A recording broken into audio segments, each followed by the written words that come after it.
Dans le domaine des couples de célébrités, Jay-Z et Beyoncé règnent en maître. Leurs talents musicaux et leur influence combinée ont consolidé leur statut d'icône mondiale. Cependant, sous les paillettes et le glamour, leur relation a traversé plusieurs tempêtes. Un problème particulièrement notable est apparu en 2015 lorsqu'un jeune rappeur nommé Ramir Satterthwaite a intenté une action en justice contre Jay-Z, affirmant être son fils biologique. La mère de Ramir, Wanda, aurait eu une liaison avec le rappeur dans les années 90 avant qu'il ne devienne célèbre. Malgré les affirmations persistantes de Ramir, Jay-Z a longtemps nié ces allégations et n'a pas encore effectué de test ADN, laissant la situation dans l'incertitude et la spéculation. Dans cette vidéo, nous allons nous pencher sur les détails de ce conflit de paternité présumé et allons faire la lumière sur la bataille en cours pour la reconnaissance de paternité. Salut à tous et bienvenue sur Vraie Histoire de Star, la chaîne YouTube qui dévoile la face cachée des célébrités. Aujourd'hui, nous plongeons dans l'univers de Jay-Z. Alors, si vous êtes nouveau sur la chaîne, n'oubliez pas de vous abonner et d'activer la cloche de notification pour ne manquer aucune de nos prochaines vidéos. La chronologie exacte de la relation entre Beyoncé et Jay-Z n'est pas très claire, mais on pense qu'elle a commencé entre 1997 et 2000. Détail intéressant, ils se sont rencontrés pour la première fois lorsque Beyoncé avait 18 ans, mais leur relation amoureuse n'a débuté que lorsqu'elle était âgée de 19 ans. Bien qu'ils aient été vus ensemble en public dès 2001, c'est en 2002 que les gens ont commencé à s'en rendre compte. Et c'est cette année-là que Beyoncé a participé au morceau de Jay-Z intitulé Three Bonnie and Clyde, incarnant Bonnie dans le clip vidéo qui l'accompagnait.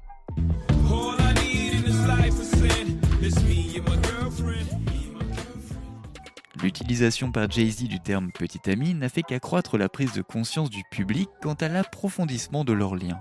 Les proches de Jay-Z ont pu ressentir ses sentiments envers elle à travers le morceau Three Bonnie and Clyde, bien que le rappeur n'ait jamais ouvertement reconnu leur relation. En avril 2003, il a déclaré publiquement qu'ils n'étaient que des amis, mais dès le mois de juin, Beyoncé a commencé à faire des allusions à leur relation dans sa musique.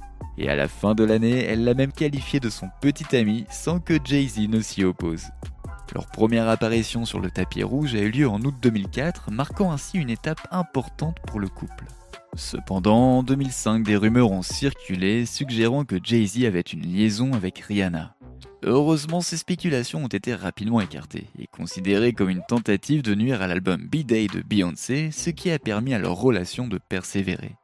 Le 4 avril 2008, ils ont échangé leurs vœux, choisissant une date qui a une signification particulière puisqu'elle honore l'importance du chiffre 4 dans leur vie, car oui, Beyoncé et Jay-Z sont tous donnés le 4e jour de leur mois de naissance respectif.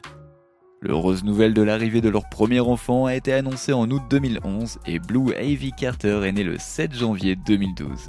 Depuis, le couple a embrassé la parentalité à bras ouverts et a accueilli des jumeaux, Seer et Rumi, dans leur famille aimante.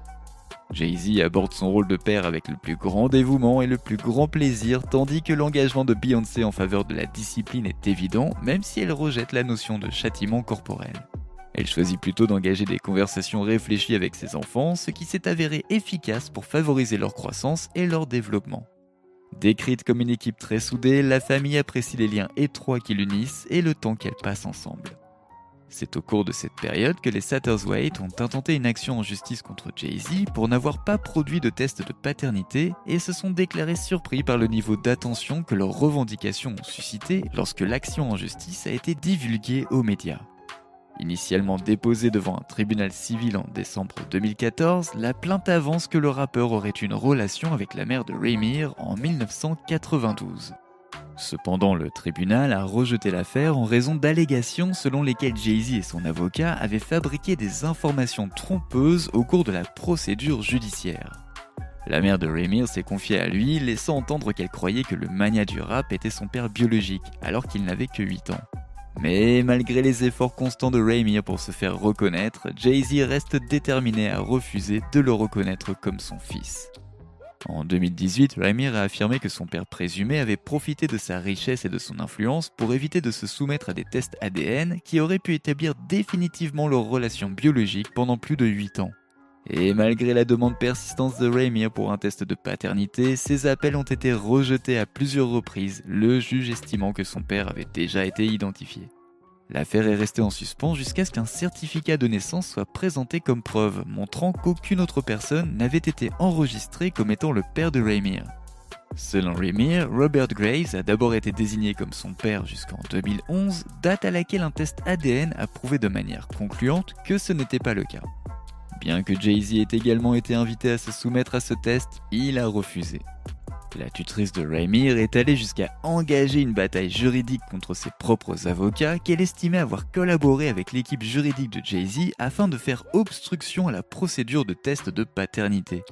Dans une interview accordée à Sun Online, Remir, musicien en herbe, s'est dit convaincu qu'on lui refusait un procès équitable qu'il considère comme un droit fondamental en tant que citoyen du pays. Animé par un fort désir de justice, la détermination de Remir n'a fait que croître en raison du déni de son droit à un procès équitable qu'il attribue à des erreurs juridiques et à un sabotage délibéré de la part de ses avocats. Dans une interview accordée à Sun Online, il a exprimé son désir inébranlable de justice et a affirmé ceci. « Je ne veux pas d'argent ou quoi que ce soit de ce genre de la part de Jay-Z. Je veux juste qu'il dise enfin la vérité au monde entier. » Selon Remir, si quelqu'un d'autre se trouvait dans sa situation, il aurait déjà été légalement obligé de se soumettre au test de paternité. Toutefois, il pense que son père présumé continue d'échapper au test en raison de sa richesse et de ses privilèges.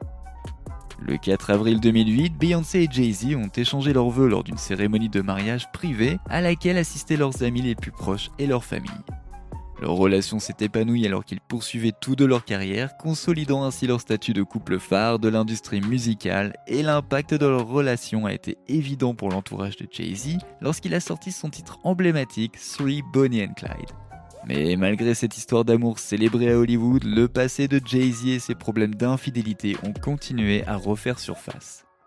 En 2011, il a été révélé qu'il était le père biologique d'un jeune garçon, initialement attribué à tort à un homme nommé Malik Saïd, mais dont un test ADN a ensuite confirmé qu'il s'agissait bien de l'enfant de Jay-Z. Cette révélation a eu lieu alors que Beyoncé était enceinte de leur premier enfant, ce qui a naturellement provoqué sa colère. Toutefois, selon le Daily Mail, elle a fini par accepter le passé de son mari. La situation de Remir fait écho au cas que l'on vient d'évoquer, mais le mania du rap a malheureusement choisi de ne pas le reconnaître comme son fils. Jay-Z a également été confronté à des allégations fondées d'infidélité qui ont émergé en 2014. Certains internautes supposent que le refus de Jay-Z de se soumettre à un test de paternité dans le cas de Remir s'explique par sa crainte de voir Beyoncé mettre fin à leur relation. En réponse à l'infidélité de Jay-Z, Beyoncé a sorti un album contenant plusieurs chansons qui tournent autour d'une femme découvrant l'infidélité de son partenaire.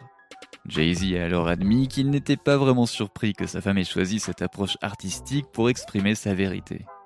Par ailleurs, le rappeur a utilisé sa musique pour aborder divers sujets, notamment la revendication de Remir comme étant son enfant.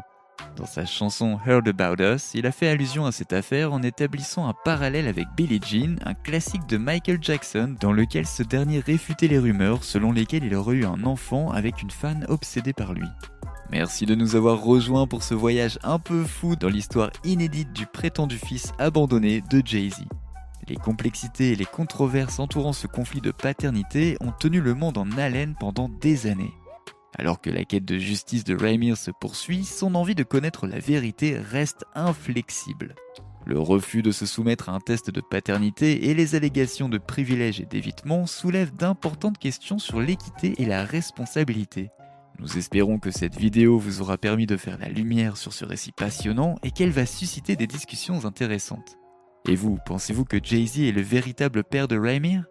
N'oubliez pas de laisser des commentaires pour partager avec nous votre avis et opinion sur toute cette histoire et peut-être nous apporter des idées neuves sur tout ça. N'oubliez pas de cliquer sur le bouton d'abonnement pour rester à jour sur toutes nos vidéos. À bientôt.